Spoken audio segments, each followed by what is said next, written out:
میرے حال نہ محرم کوئی نہ۔ سنہری گندم کی بالیاں دھوپ کی تیز کرنوں میں چمکنے لگی اور لہلہاتی ہوا سے زرد پتے شاخوں سے ٹوٹ کر نیچے گرنے لگے۔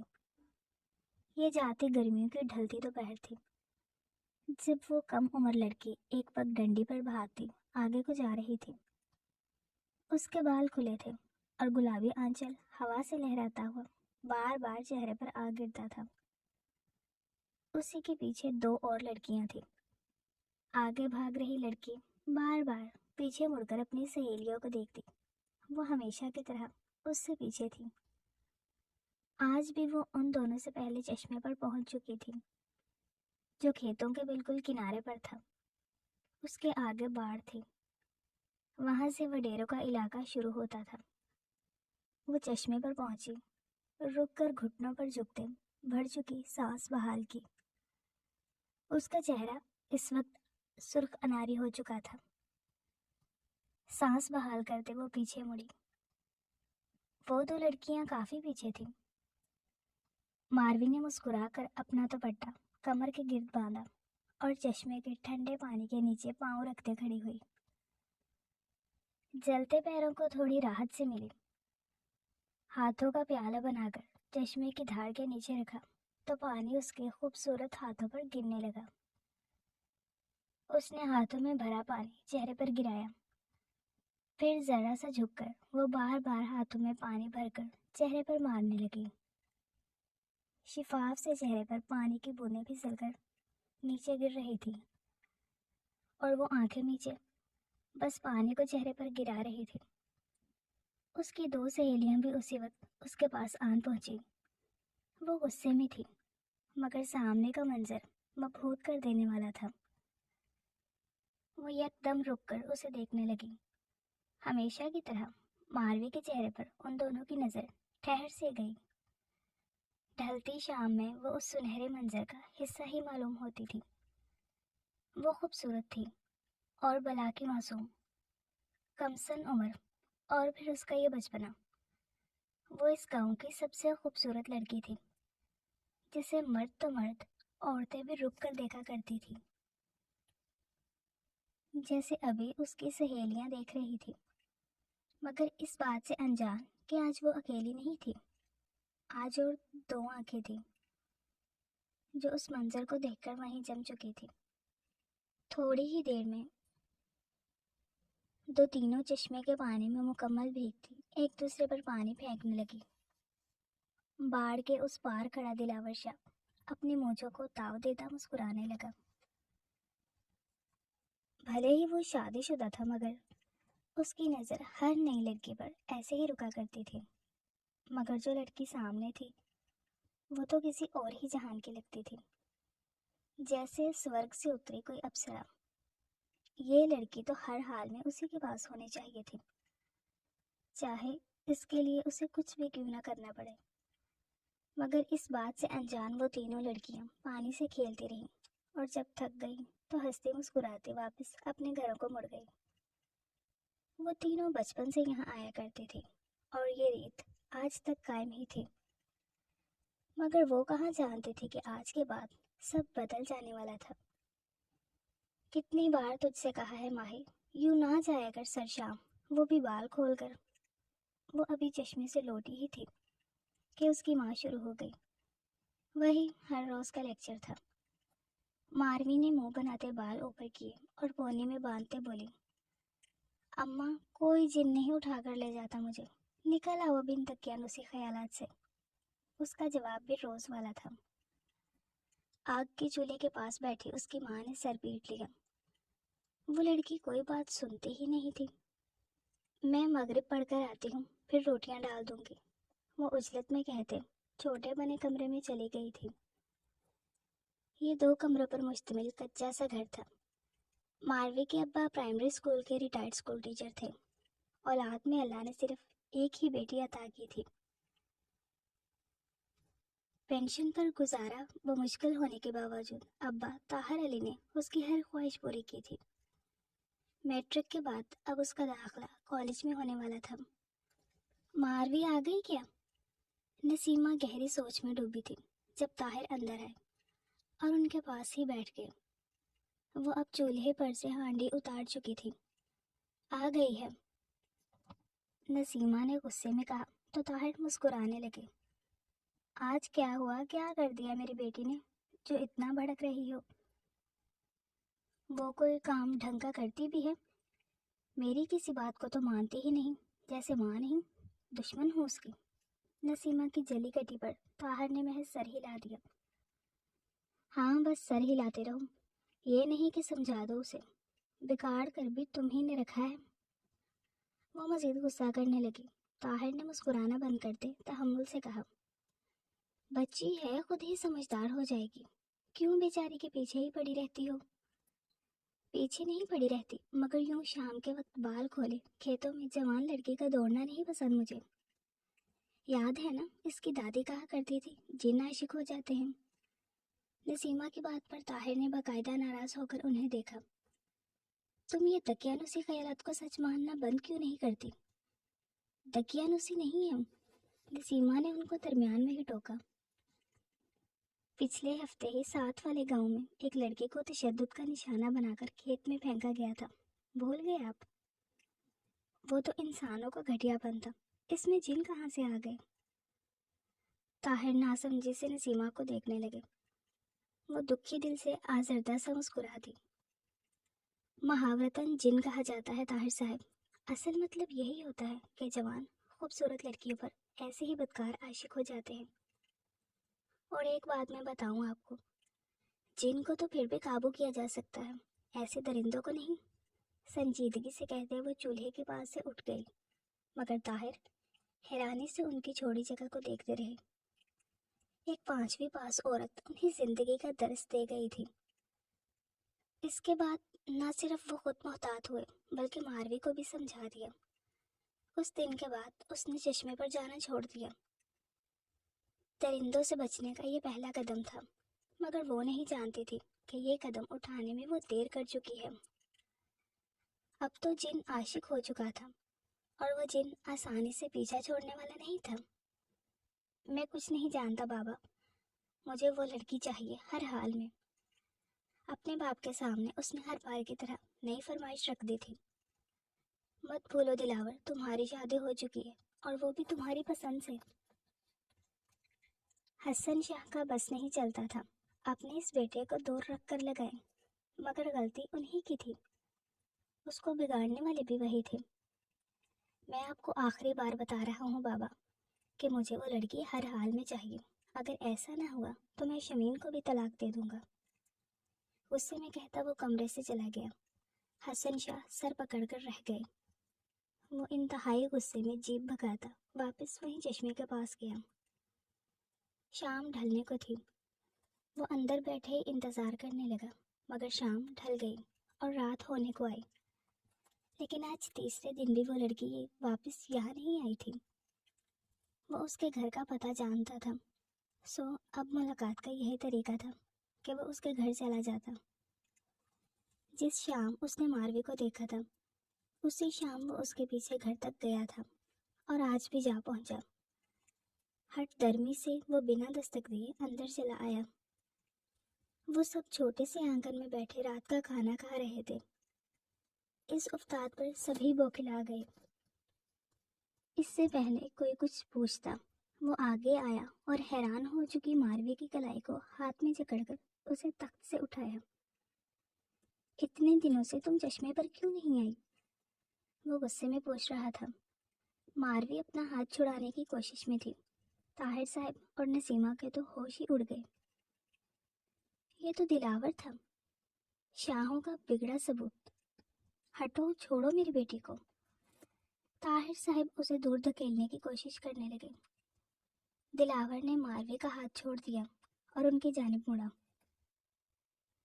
ہونے والے سسر جی، اتنی انرجی ضائع مت کریں، میں تو بس یہاں یہ بتانے آیا ہوں کہ آپ کی بیٹی پر دل آ گیا ہے میرا۔ اب سے یہ یہاں میری امانت ہے، بہت جلد لینے آؤں گا۔ اس نے جیب سے بندوق نکالی۔ ماروی کا سانس رک گیا۔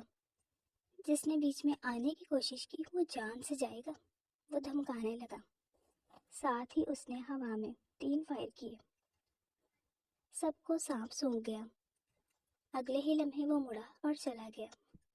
وہاں اس کچے گھر میں صرف سناٹا بچا۔ کسی کے پاس کہنے کو کچھ نہیں بچا تھا۔ نسیمہ نڈھال سی چارپائی پر گری۔ ماروی بر وقت ان کے قریب آئی۔ میں نہ کہتی تھی تجھے، جن عاشق ہو جاتے ہیں، اب تو خود دیکھ لے، سچ ہو گئی نا میری بات۔ وہ جانے کون سے عالم میں بولے جا رہی تھی، مگر اس رات اس گھر میں کوئی بھی نہیں سویا۔